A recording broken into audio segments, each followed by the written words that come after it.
وندعوه ونؤمن به ونتوكل عليه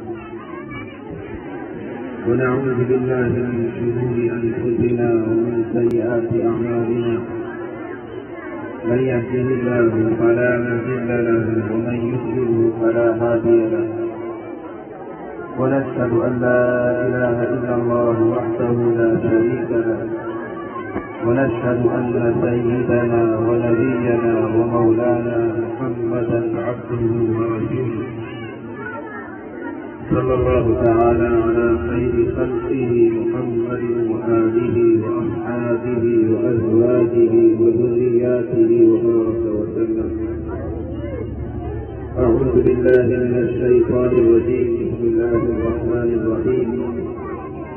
ولا تتمنوا ما فضل الله به بعضكم على بعض للرجال نصيب مما اكتسبوا وللنساء نصيب مما اكتسبن نسأل الله من فضله إن الله كان بكل شيء عليما.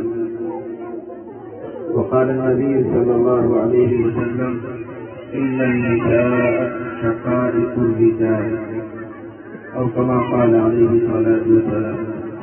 وقال سعيد بن المسيب رحمه الله المرأة بمنزلة الرجل وهي تمسح على رأسها. رواه البخاري.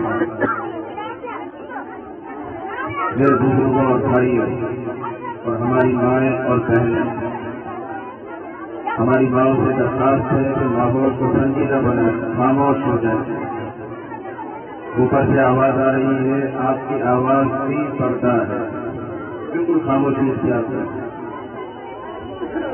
جیسے کہ آپ کے علم میں ہے بہت لمبی تفصیل سے بات کرنے کا کوئی موقع نہیں ہے.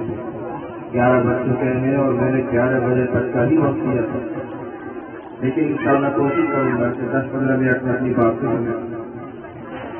میرے بھائیوں، اللہ تعالیٰ نے جو دین اور اسلام قرآن اتارا ہے وہ خاص مردوں کے لیے نہیں. جس طرح اس کے پابند مرد حضرات ہیں، اس دین کا پابند ہماری مستورات ہیں.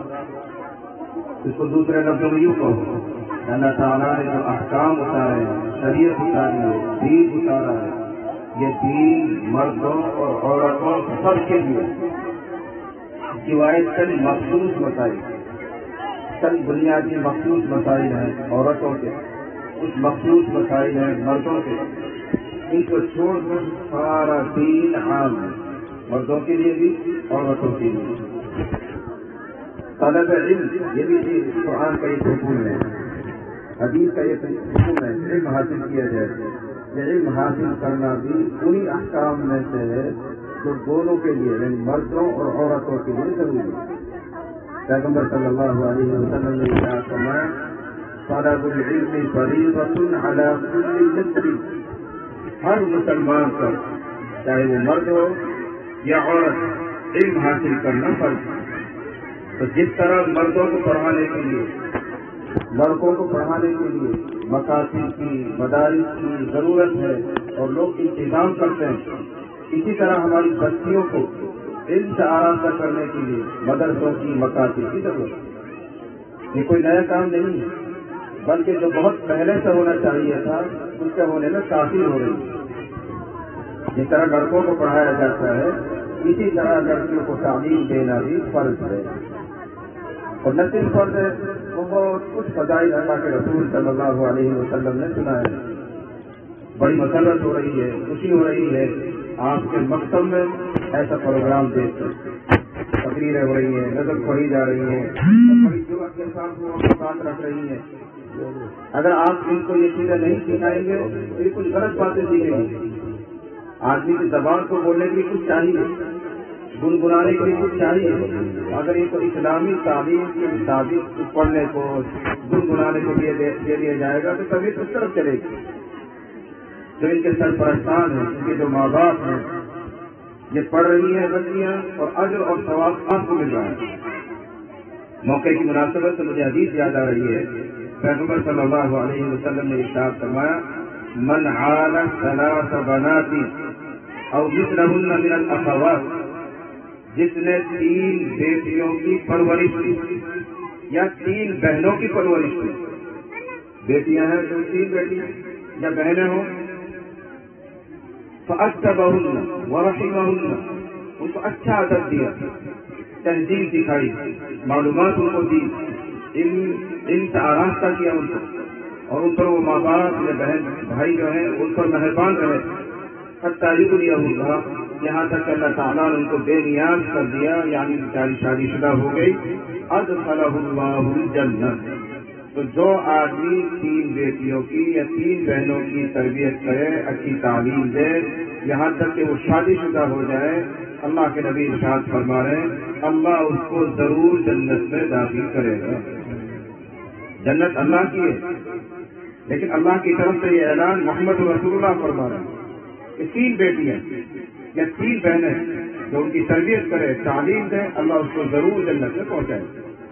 ایک صحابی کھڑے ہوئے، او اس نتعین، اللہ کے نبی اگر کسی کی 2 ہی ہو تو آپ تو کہہ رہے ہیں 3 بیٹیاں ہوں 3 بہنیں ہوں، اگر کسی کے پاس 2 ہی بیٹی ہیں 2 ہی بہنیں تو آپ فرما او اس نتعین، اگر 2 بھی ہیں اور ان کی تربیت کریں تو بھی انشاءاللہ اللہ جنت دے. اور اگر کسی کی ایک ہی ہوگا اس کے لیے بھی حدیث موجود ہے. پیغمبر نے ارشاد فرمایا من كانت له انثى فلم يجدها ولم يهنها ولم يؤثر ولده عليها ادخله الله الجنة. جس کی ایک ہی بیٹی ہے اس کے ساتھ وہ اچھا سلوک کرتا ہے. اچھا سلوک کیا ہوتا ہے کہ اس پر اپنے بیٹے کو ترجیح نہیں دیتی.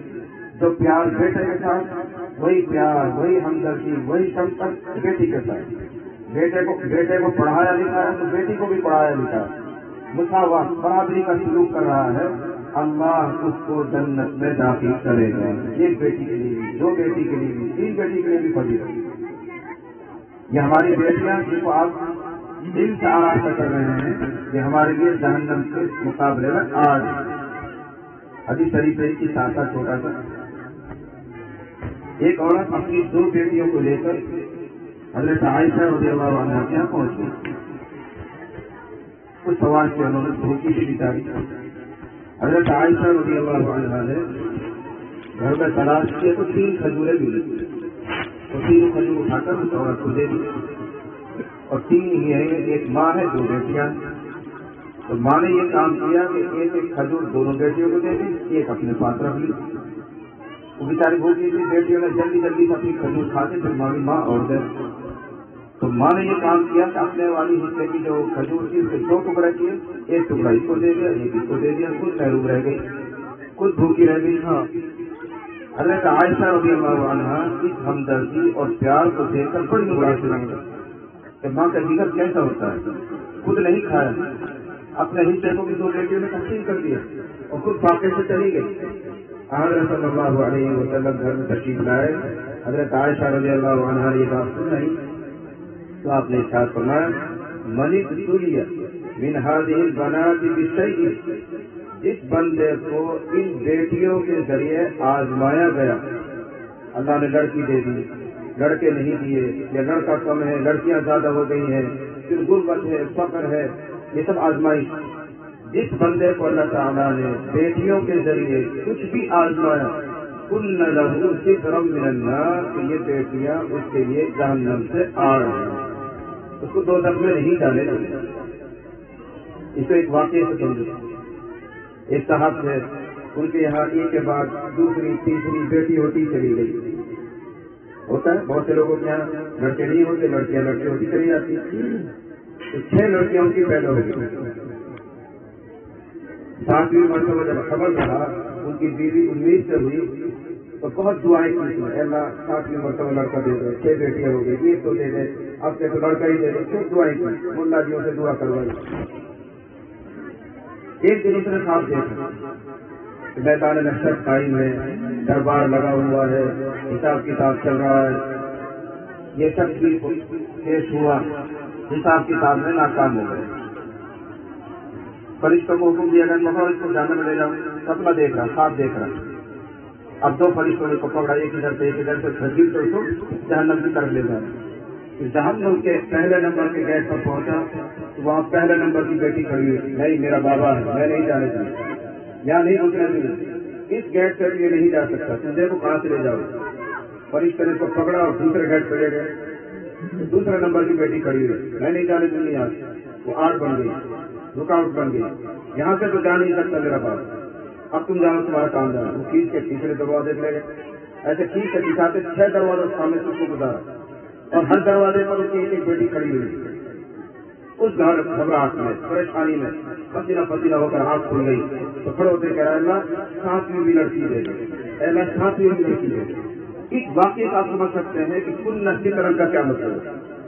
اللہ تعالیٰ جن گھروں میں بیٹیاں دے رہا ہے اور ان بیٹیوں کی بہترین تربیت کی جا رہی ہے، پڑھایا جا رہا ہے، مہذب بنایا جا رہا ہے، اللہ کا نبی کا وعدہ ہے کہ اللہ ایسے لوگوں کو ضرور جنت عطا کرے گا۔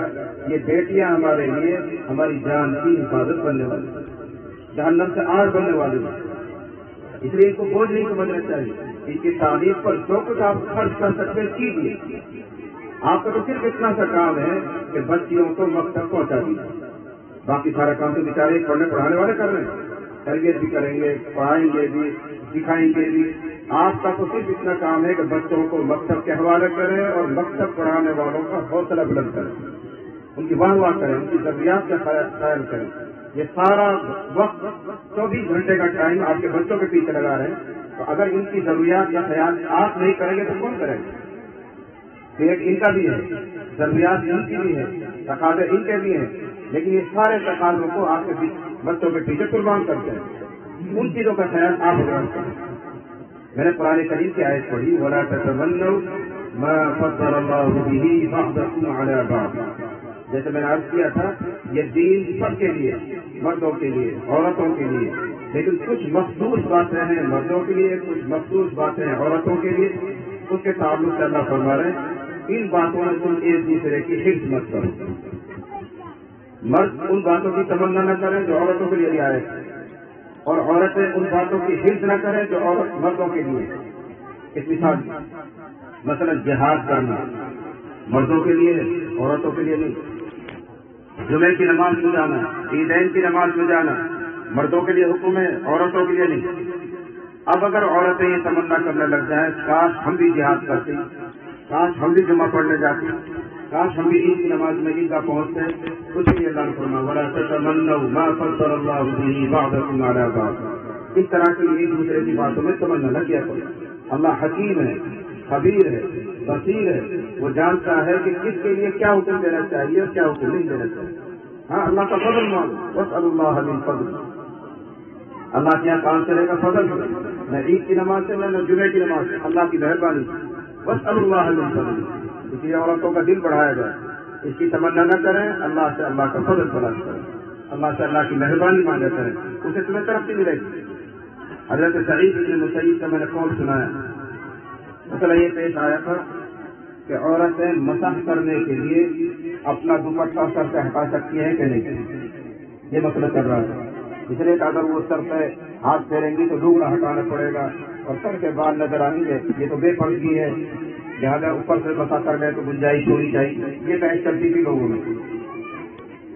اس وقت حضرت نے فرمایا تھا المرأة بمنزلة الرجل، عورت بھی مسائل میں، احکام میں مرد کی طرح ہی ہے، وہی تمسح علی رأسها، وہ بھی اپنے سر کے بالوں پر ہی مسح کرے گی، اوپر سے ہاتھ پھیر لینا کافی ہے۔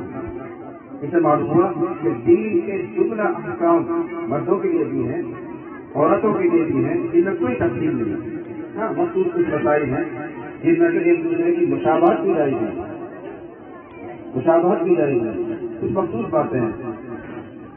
پیغمبر صلی اللہ علیہ وسلم بیٹھے ہوئے تھے، پردے کے پیچھے سے ایک عورت نے کوئی کاغذ دینا چاہا، اپنی درخواست لکھ کے کوئی مسئلہ پوچھ رہی ہو، ایسا ہاتھ بڑھایا تو آپ نے ارشاد فرمایا مجھے کیسے اندازہ ہو کہ یہ ہاتھ مرد کا ہے یا عورت کا ہے، میں کیسے پہچانوں کہ یہ عورت کا ہاتھ ہے یا مرد کا ہاتھ ہے؟ تو پردے کے پیچھے بیٹھی ہوئی عورت نے کہا بن یدو راسی، اے اللہ کے نبی یہ عورت کا ہاتھ، اے اللہ کے نبی یہ عورت کا ہاتھ ہے۔ ارشاد فرمایا اگر تو عورت ہوتی تو تو نے اپنے ناخنوں پر ہتھیلی پر کم سے کم مہندی تو لگائی ہوتی.